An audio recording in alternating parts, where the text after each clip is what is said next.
है लक्ष्मी की, जो सेठ बलदेव सहानी के घर की लक्ष्मी थी। लक्ष्मी के 3 भाई थे, जो गांव के साहूकार थे।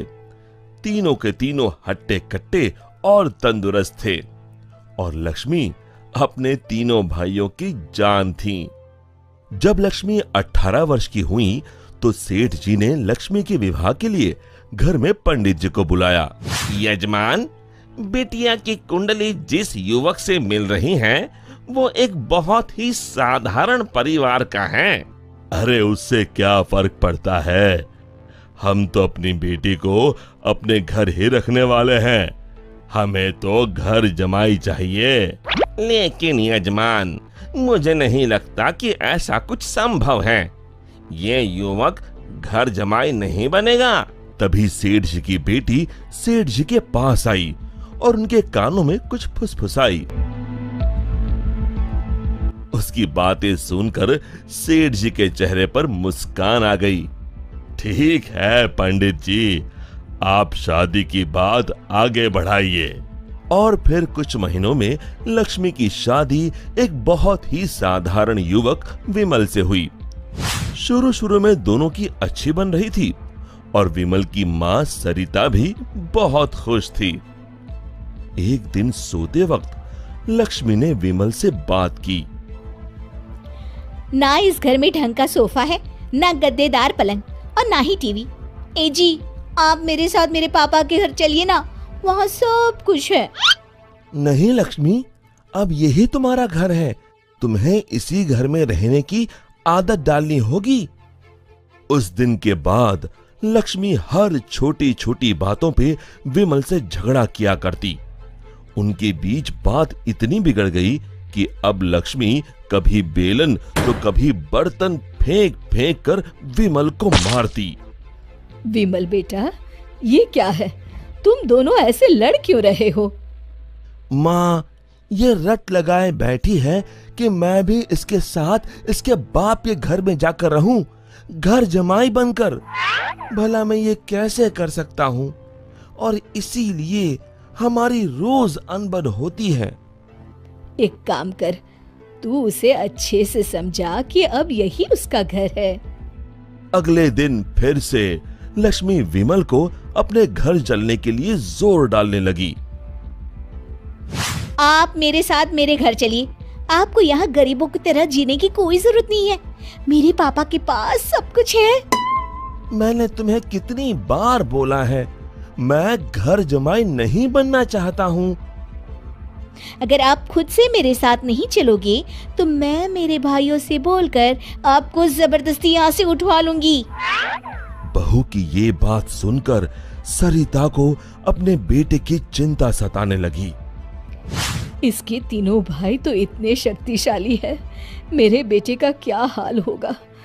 ये मैंने क्या कर दिया, इससे अच्छा तो किसी गरीब की बेटी ब्याह लाती, कम से कम कोई आफत तो नहीं आती।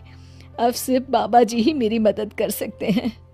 सरिता बहुत दूर एक बाबा जी के पास गई और उन्हें अपनी पूरी दुख भरी दास्तान बताई।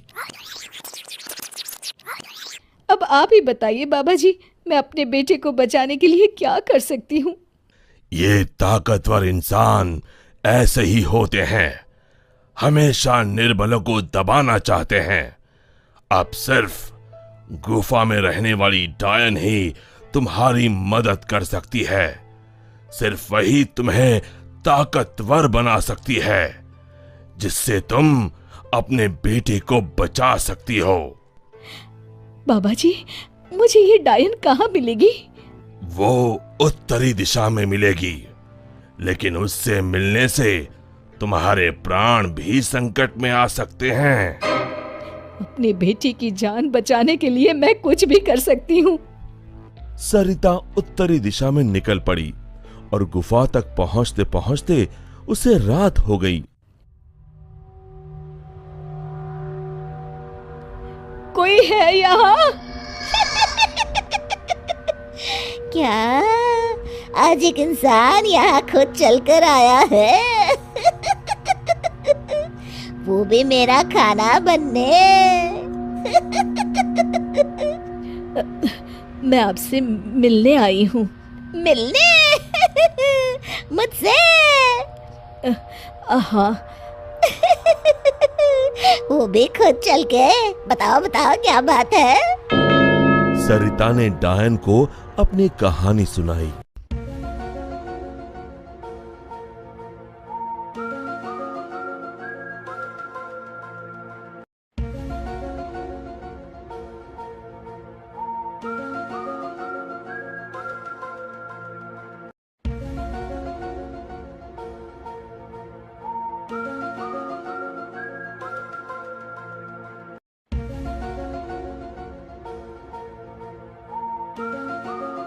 उपाय तो है लेकिन बहुत कठिन है। मैं अपने बेटे को बचाने के लिए कुछ भी कर लूंगी। तुम्हें मेरा श्राप अपने ऊपर लेना होगा, जिससे मेरी सारी शक्तियाँ तुम में आ जाएंगी।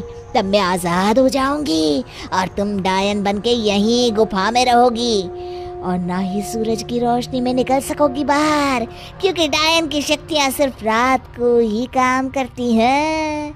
क्या तुम्हें ये मंजूर है? विमल को बचाने के लिए अगर मुझे डायन भी बनना पड़े तो मंजूर है। डायन ने कुछ जादू किया और डायन की सारी शक्तियां सरिता में चली गईं और अब डायन आजाद होकर एक औरत बन गई और सरिता डायन बन गई। यहां पूरा दिन हो गया था। विमल ने गांव में जाकर मां को ढूंढा, लेकिन मां कहीं नहीं मिली। रात को वो घर पहुंचा तभी लक्ष्मी उस पर बरस गई। ये सब सरिता अपनी शक्तियों से देख रही थी और उसी समय सरिता डायन के रूप में वहां पहुंची। सरिता को डायन के रूप में देखकर उसके पैरों से मानो जमीन खिसक गई। सरिता जोर जोर से हंसने लगी।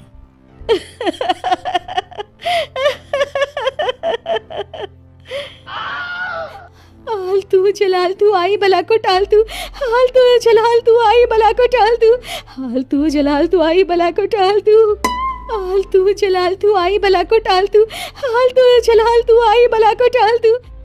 जैसे तैसे रात को लक्ष्मी सो गई और सुबह होते ही अभी अपने भाइयों को बताती हूँ कि आपने मुझे बेलन से मारा। लक्ष्मी दरवाजे से पांव बाहर डाल ही रही थी कि सरिता ने अपने हाथ लंबे कर कर लक्ष्मी के पांव पकड़ लिए। अब तुम इस चौखट के बाहर बिल्कुल नहीं जाओगी। एक बार फिर से लक्ष्मी बेहोश हो गई। अब जब भी लक्ष्मी कुछ बेतुका करने जाती थी, सरिता बीच में आकर अपने बेटे को बचा लेती और बेचारी लक्ष्मी डायन से डरकर घर के कोने में दुबक कर बैठी रहती। हालतू जलाल तू आई बला को टाल तू, हालतू जलाल तू आई बला को टाल तू, हालतू जलाल तू आई बला को टाल तू। विमल दिन रात अपनी माँ को याद करके रोता। तू कहाँ है माँ? कहाँ चली गई मुझे छोड़ के?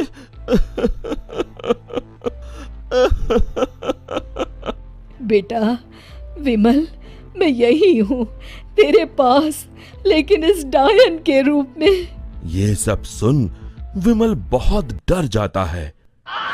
डर मत बेटा, बस मुझसे तेरा दुख नहीं देखा जा रहा था, इसलिए मुझे ये सब करना पड़ा।